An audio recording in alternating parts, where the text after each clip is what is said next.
Chào bạn, chào mừng bạn đã quay lại với kênh của Phạm Minh Hoàng. Hôm nay Hoàng sẽ chia sẻ với bạn một chủ đề cực kỳ thú vị. Đó là 10 kỹ năng khó học nhưng sẽ giúp bạn kiếm tiền trọn đời. Ok. Bây giờ đầu tiên là kỹ năng số 1. Kỹ năng này được chính ông Warren Buffett ông chia sẻ. Nó không phải là đầu tư mà nó chính là kỹ năng nói trước đám đông. Hãy cùng xem nhé. One of the things you would want to be sure to do is, whether you like it or not, get very comfortable. It may take a while with public speaking, for example. I mean, that's an asset that will last you 50 or 60 years, and it's a liability if you don't like doing it and are uncomfortable doing it. That also will last you 50 or 60 years, and it's a necessary skill.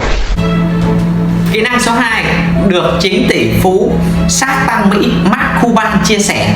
Đó là hãy trung thực với chính bản thân mình. Nếu đây là lần đầu tiên bạn xem video này, nhớ bấm nút chuông và bấm đăng ký kênh nha. Ok, xem nào.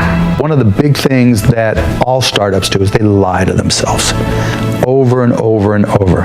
Mine's faster, mine's cheaper, mine's better, mine's this, mine's that. No, it's not. And the reason it's not is because whoever it is you're competing with, it's not like they're ignoring you. It's not like, oh my goodness, this guy just started on Shopify in the startup competition. He's doing $1 million this year. Woe is me, I might as well close up the doors. What are they doing? I'm going to copy what they're doing. And now you've got to stay ahead. And so, you've got to be very careful as an entrepreneur to be brutally honest with yourself. And those are some of the things that you'll hear from me as a mentor, that know what you don't know, but you've got to know your business better than anybody. Kỹ năng số 3 được chia sẻ bởi gọi là ông Robin Sharma, tác giả của quyển sách cực kỳ nổi tiếng Vị tu sĩ bán chiếc Ferrari. Đó là kỹ năng hãy trở nên tự tin. Cùng xem nhé. I don't know if you'd agree with me on this, but in many ways, one of the key factors to legendary success isn't your natural ability. It's not whether you have the right product. It's not whether you're in the right field. It's not whether you've had a blessed background. It's not whether you have the right IQ. I want you to really think about and deconstruct and play with, maybe later tonight in your journal. I want you to deconstruct this idea of confidence. And it seems like a very simple word, but just think about it in your own life. When you have confidence, or we could even call it fire, when you have that fire within you, that confidence, that interior bravery, you almost have this power to do whatever it takes to get your brave vision done. You see, in this world, it's not about, in many ways, your strategy in your business or your ability in your life. It's about this thing called confidence. And we have all had these times in our lives when we are full of confidence. And what other people see as a problem, we simply do see as an opportunity. Other people see it as a stumbling block or a wall, and we see it as a stepping stone or this solution. And so confidence is something that you really want to wire in. Confidence is something you really want to develop. Confidence is a practice. Confidence is a muscle. And like any muscle, the more you focus on it and practice it and train it, the stronger your confidence is going to grow. And I just have to say it again. When you are at a place in your life when there is an ongoing, steady stream of confidence moving through your mindset, moving through your heart set, you do the heroic in your business and you achieve the remarkable in your life. Kỹ năng số 4 được chia sẻ bởi Simon Sinek, tác giả của quyển sách cực kỳ nổi tiếng. Đó là hãy bắt đầu với câu hỏi tại sao, Start with why. Và ông chia sẻ kỹ năng đó là kỹ năng lắng nghe. Nếu bạn thích kỹ năng nào hãy comment ở dưới cho Hoàng biết nha. Ok. Nelson Mandela is a particularly special case study in the leadership world because he is universally regarded as a great leader. You can take other personalities, and depending on the nation you go to, we have different opinions about other personalities. But Nelson Mandela, across the world, is universally regarded as a great leader. He was actually the son of a tribal chief. And he was asked one day, how did you learn to be a great leader? And he responded that he would go with his father to tribal meetings and he remembers two things when his father would meet with other elders. One, they would always sit in a circle. And two, his father was always the last to speak. You will be told your whole life that you need to learn to listen.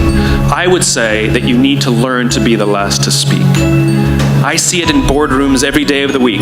Even people who consider themselves good leaders, who may actually be decent leaders, will walk into a room and say, here's the problem, here's what I think, but I'm interested in your opinion, let's go around the room. It's too late. The skill to hold your opinions to yourself until everyone has spoken does two things. One, it gives everybody else the feeling that they have been heard. It gives everyone else the ability to feel that they have contributed. And two, you get the benefit of hearing what everybody else has to think before you render your opinion. The skill is really to keep your opinions to yourself. If you agree with somebody, don't nod yes. If you disagree with somebody, don't nod no. Simply sit there, take it all in, and the only thing you're allowed to do is ask questions so that you can understand what they mean and why they have the opinion that they have. You must understand from where they are speaking, why they have the opinion they have, not just what they are saying. And at the end, you will get your turn. It sounds easy, it's not. Practice being the last to speak. That's what Nelson Mandela did. Kỹ năng số 5 đó là quản lý thời gian, được chia sẻ bởi một vị mục sư. Thấy lạ không? Kỹ năng quản lý thời gian mà lại được chia sẻ bởi mục sư. Nhưng cái ông mục sư này cực kỳ nổi tiếng, đó là Bishop T.D. Jakes. Hãy xem ông. My challenge in our generation is that gradually through entertainment, through television, through media, through every way possible, we are living in a generation of the dumbing down of ideas. Because we have traded effectiveness for busyness. Statistics say, yeah, somebody ought to clap on that. We are busier than any other generation we have seen in the last 300 to 400 years. We are so busy. We are busier than a one-arm wallpaper hanger. We're just busy. You'll get it later. Don't worry about it. It'll hit you in a minute. We are just as busy as we can be, and we think because we're busy, we're effective. But I want you to challenge your schedule for a minute and ask yourself, are you really being effective? Or is your life cluttered with all kinds of stuff that demands you and drains you and taxes you and stops you from being your highest and best self? And are you substituting busyness and all the chaos that goes along with busyness from being effective? Let me tell you, a bunch of scientists got together and they began to do some research, and they begin to determine that 80% of the things we do are busy things that we do in an area that is not effective. That the average person only spends 20% of their time doing the thing that they are really gifted at, created at, passionate about, excited to do, and the rest of it is all the dismal, dumb stuff that we all have to do in order to survive. Just crazy stuff that we're doing. Wonder what would happen if we would go from doing 80% of things that are busy but not effective and 20% of the things that are really effective if we would switch those numbers around and only give 20% of our time to the things that we have to do and 80% of our time to the thing that we were created to do.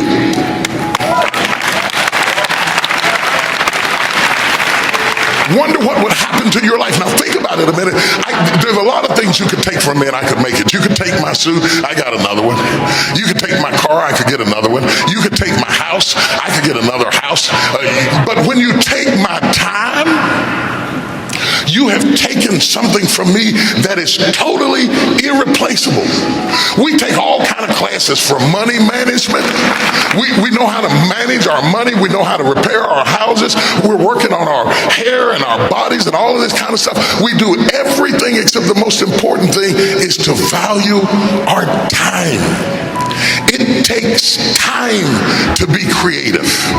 You were meant to be creative. You were created in the likeness and the image of a creator, and in that likeness and in that image, you have creativity. If you had time, you would be creative. But in the absence absence of time and with busyness and clutter and the phone going beep, beep, beep. You all got music playing on your phone, all kinds of stuff. And no matter what kind of song you put on it, after a while you hate to hear it, because every time you hear that sound, you know it's somebody else wanting something else from you that's taking you away from what you are gifted and creative to do. Kỹ năng số 6 được chia sẻ bởi Ian La Vanza. Kỹ năng gọi là ngừng than vãn. Bạn này là ai? Là người đào tạo về nhân cách sống và tinh thần, cực kỳ nổi tiếng ở Mỹ. Hãy cùng xem nó. So I have this thing that I've been promoting called No Whining Wednesdays. Wednesday, you cannot whine, complain, or criticize. And people are like, well, what is whining? Whatever you think it is, don't do it. And every time you do it, you have to put a quarter in a jar.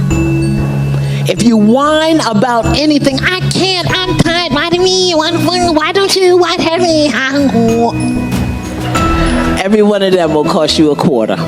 Or complaining, why do you always, how come you, I always, they never, cost you a quarter. Then last week I had people send me pictures of their jars of quarters. Oh my God. But what they said to me also was, this was wonderful, because I was never ever aware of how much whining and complaining and criticizing I do. Now I've got mothers doing it with their children. So Wednesday is No Whining Wednesday. We need to practice that. We need to stop whining about what isn't happening, what we don't have, what we can't do, what somebody didn't do. We got to get it clean in 2014. No whining, no complaining, no criticizing. Kỹ năng số 7, sống trong khoảnh khắc hiện tại. Mel Robbins, tác giả của quyển sách Quy tắc 5 giây và người dẫn chương trình nổi tiếng ở Mỹ. Hãy xem bài bảo sống trong hiện tại nghĩa là sao. If you're living in the past, you're going to be depressed because you are rehashing things that happened to you that are not going to happen again. If you're living in the future, you're going to be anxious because you are anticipating what's coming or you're wishing for things that aren't happening yet. Being in the present is where the gold is. Being in the present moment is where you will have the greatest control, where you will feel the most at ease, and where happiness flourishes. There's a super tight connection between happiness and the ability to live in the present moment. A lot of people believe that happiness is tied to the things that happen to you. Not so at all. In fact, there is a professor of positive psychology. He's one of the grandfathers of the movement. He teaches at the University of Pennsylvania. His name is Martin Seligman, and he's studied happiness for decades. Now, one of the things that we've talked about a lot is that 40% of your happiness levels are preset by genetics. 60% you are in complete control of. And one of the things that this professor has discovered is that it doesn't matter what's happened to you. In fact, some of the people that have had the worst things happen to them, like people that have survived the Holocaust, are actually the happiest and most grateful people in the world. Happiness comes down to this right up here. It comes down to your thoughts, it comes down to your mindset, it comes down to your attitude, and you are 100% control of what you're thinking. You may not be in control of how you feel in the moment, but you can always, always, always, always be in control of what you think. And that will change how you're feeling. One of the most powerful things that you can do in terms of think, and this gets back to Strick's question, is how do you be present? Being present is literally nothing more than the skill of having your thoughts be in this moment, not in the past, not in the future, but right here. The way that you teach yourself how to do that is that the moment that you catch yourself being distracted, the moment you catch yourself starting to worry, the moment you catch yourself drifting to the future or drifting to the past, that's a moment of tremendous power because you basically just woke up. You basically just noticed that you're not here in this particular moment. So use that wake-up call, 5, 4, 3, 2, 1, and ground yourself in this moment. The best way to ground yourself in the moment is to look for something in this particular moment that you can savor. Now, I'm using the word savor on purpose because it's the word that psychologists use to describe what happens when you find something in this moment right now, right here, right now, to focus on and to appreciate. It could be literally the questions. These are printed out questions from people on social media. And if I were to stop and look at these and savor them, what I would feel in this moment is a tremendous amount of gratitude because people are taking the time to write. And that makes me feel incredibly grateful. And it also makes me very happy because it means that the folks that are writing are taking control of their lives and seeking out the information that they need. Another form of savoring that we can all relate to is eating. As you're eating, instead of drifting to the future and thinking about all the things that you need to do or hanging out in the past and rehashing everything that's happened during the day, be in this moment, in this meal. Slow down. Think about the food that you're eating. Think about the people that you're sitting with and how you feel about them. And if you want to take it up a notch, actually acknowledge them. Hey, this food tastes amazing. Thank you for cooking, or I'm so glad to see you and that we get the time to have this meal together. Those small, simple acts of savoring are how you expand your happiness inside the present moment. So, how do you be more present? Simple. The moment that you catch yourself in the future, in the past, worrying, whatever, refocus yourself right here, right now, and then find something right here, right now that you can savor. And when you do that, you're not only going to be present, you're going to feel more grateful, and you're going to feel a little boost of happiness. Kỹ năng số 8, hãy nhất quán, được chia sẻ bởi Priyanka Chopra, Hoa hậu thế giới năm 2000. Success is not a destination. People always think that, oh my God, this person's so successful because they've had a successful movie or a successful show. But success is a journey. You have to consistently always be successful. That's when you're really successful, because otherwise you'll be remembered for your last failure. And I've had a few, but I just have to compensate for my failure by just getting up and running. The more time you take to sort of mourn it, you're wasting that much more time in being successful. So you just have to, perk up, pick yourself up, dust yourself off, and just say, all right, what can I do? There's always a solution. You can't expect, people always get mistaken that just because this year has been what it has been, it's been because I consistently worked hard for about 10 years. So now I know my job enough to be able to be appreciated for it. But if I hadn't had the last 10 years, I would never have had this year or the year before that. So success is not a destination or power is not like, okay, today you're powerful. You have to consistently be powerful and consistently be successful. And that is a journey. Kỹ năng số 9 đó là hãy ngủ đủ giấc, được chia sẻ bởi Ariana Huffington, tác giả, doanh nhân Mỹ nổi tiếng, và bà đã từng nói chuyện rất nhiều ở trên TED Talk. Hãy cùng xem nha. Well, first of all, I prioritize sleep. And that means saying no to things you want to do. It's not easy. No, it's hard. I think the hardest thing. Yeah. Last night, Sheryl Sandberg interviewed me at the San Francisco Symphony Hall. And then I had to sign books, and I would have loved to go and have dinner with her, but I went to bed. And because if I had gone out to dinner and hadn't got my at least 7 hours sleep that I need and had to get up early to do TV, I would not be enjoying being here with you now. And I'm really enjoying it, and I'm 100% present. I'm not tired, and I hate being tired more than I hate anything. Kỹ năng số 10 đó là hãy có sự đồng cảm, được chia sẻ bởi Mary Streep. Bà này là ai? Bà này được mệnh danh là đệ nhất phu nhân Hollywood, hay nữ diễn viên xuất sắc nhất thế hệ. Hãy cùng xem bà ấy nói gì nhé. I've thought a lot about the power of empathy. In my work, it's the current that connects me and my actual pulse to a fictional character in a made-up story. It allows me to feel pretend feelings and sorrows and imagined pain. And my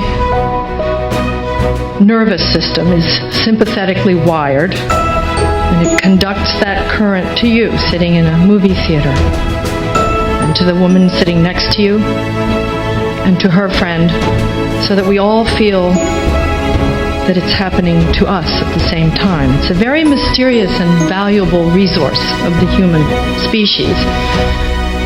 And women, I think, access it most effortlessly. We cry at sad movies. We don't feel we lose face or stature or position doing it. We see a news story that enrages us and we write letters through tears, our hearts pounding. I used to wonder why human beings developed these inconvenient and embarrassing responses, this sniffling, choking, wet obstruction. You know, the thing that physicians and soldiers and stock traders and journalists and fashion models and politicians and news commentators and venture capitalists all must suppress in order to work most efficiently. I thought, what possible value, function could it serve in the Darwinian scheme of, survival of the fittest and the strongest and the most heavily armed? No, seriously, I thought, why and how did we evolve with this weak and useless passion intact within the deep heart's core? And the answer, as I've formulated it to myself, is that empathy is the engine that powers all the best in us. It is what civilizes us. It is what connects us. Ok, vậy bạn đã xem 10 kỹ năng vừa rồi. Bạn thích kỹ năng nào nhất? Hãy comment cho Hải dưới nha. Bạn thích video nhớ chia sẻ nó. Xin chào, hẹn gặp lại.